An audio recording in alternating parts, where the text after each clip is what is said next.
దేవుని నామానికి మహిమ కలుగును గాక. మీ అందరికీ ప్రభు అయిన యేసుక్రీస్తు నామములో వందనాలు. న్యూయార్క్ పట్టణంలో జీవించిన ఈ 2 కుటుంబం యొక్క వంశావళి చరిత్రమును గురించి ఈరోజు మనము చూడబోతున్నాము. ఒక కుటుంబము దుష్టుడుగా బ్రతికిన ఒక తండ్రి తల్లి యొక్క కుటుంబము. ఇంకొక కుటుంబము నీతిమంతులుగా బ్రతికిన ఒక తండ్రి తల్లి యొక్క కుటుంబము.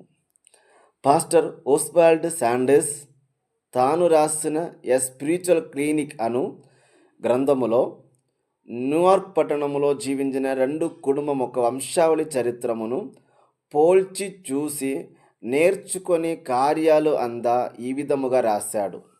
మొదటి కుటుంబం మ్యాక్స్ జుక్స్ ఒక కుటుంబం. అతను దేవుని యందు భయము భక్తి లేక దుష్టుడుగా దుర్మార్గుడుగా బ్రతికాడు. అతను వివాహం చేసిన అమ్మాయి కూడా దేవుని యందు భయం లేని అమ్మాయి, ఎటువంటి పద్ధతి లేని ఒక అమ్మాయి. వీరు వంశములో పుట్టిన వారిలో 1200 మంది జీవించారు. అంటే 1200 మంది పిల్లలు వీరు వంశములో పుట్టారు, పెరిగారు. 1200 మంది జీవితాన్ని గురించి ఈ విధముగా కనుగొన్నారు. దానిలో 350 మంది దరిద్రులుగా తినడానికి కూడా తిండి లేక కష్టపడారు. 440 మంది క్రమం లేని జీవితాన్ని బట్టి తమ శరీరములో రోగాలు తెచ్చుకొని అటువంటి రోగాలతో పాటు వాళ్ళు బ్రతికారు. 130 మంది వారు చెడ్డు క్రియలు చేసి ప్రతి ఒక్కరు కూడా 13 సంవత్సరాలు జైల్లో ఉండడానికి జైలుకు పంపించబడ్డారు. 100 మంది మద్యపానులుగా బ్రతికారు. 60 మంది దొంగలుగా బ్రతికారు. 190 మంది వ్యభిచారులుగా బ్రతికారు. వ్యభిచారము చేస్తూ బ్రతికారు. ఈ కుటుంబాలను బట్టి గవర్నమెంట్కు $15 లక్షల ఖర్చయింది. అంటే గవర్నమెంట్కు $15 లక్షల నష్టమైందని లెక్క. ఇంకొక కుటుంబము జోనాథన్ ఎడ్వర్డ్స్ ఒక కుటుంబము. ఈయన దేవునికి యథార్థముగా సేవ చేసిన ఒక సేవకుడు.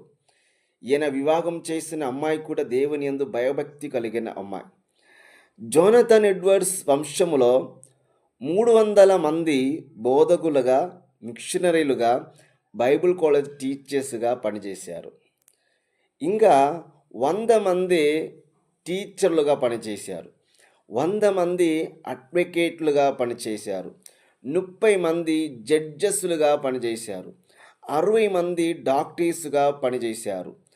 14 మంది కాలేజీలో డెప్యూటీ మినిస్టర్స్గా పనిచేశారు. 1 మంది పార్లమెంటులో డెప్యూటీ ప్రెసిడెంట్గా కూడా పనిచేశారు. అనేకులు మంచి స్థాయిలో మంచి పేరు ప్రఖ్యాతి కలిగి ఆ ఒక పట్టణంలో అమెరికాలో బ్రతికారు.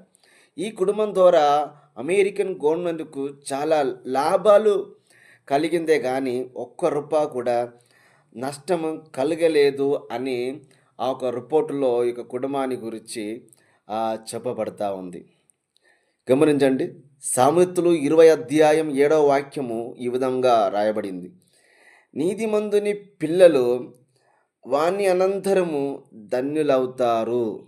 నీతిమంతుల ఒక పిల్లలు తండ్రి తల్లుల ఒక కాలము తర్వాత పిల్లలు ధన్యులుగా ఉంటారు అని రాయబడి ఉంది. కీర్తనాలు 112 వాక్యం 2లో వాని సందతి భూమి మీద బలవంతులవుతారు అని రాయబడి ఉంది. కీర్తనాలు 37 25వ వాక్యములో నీతిమంతులు విడువబడుడా కానీ వాని సంతానము భిక్ష ఎత్తుడ కానీ నేను చూచి ఉండలేదు అని రాయబడి ఉంది.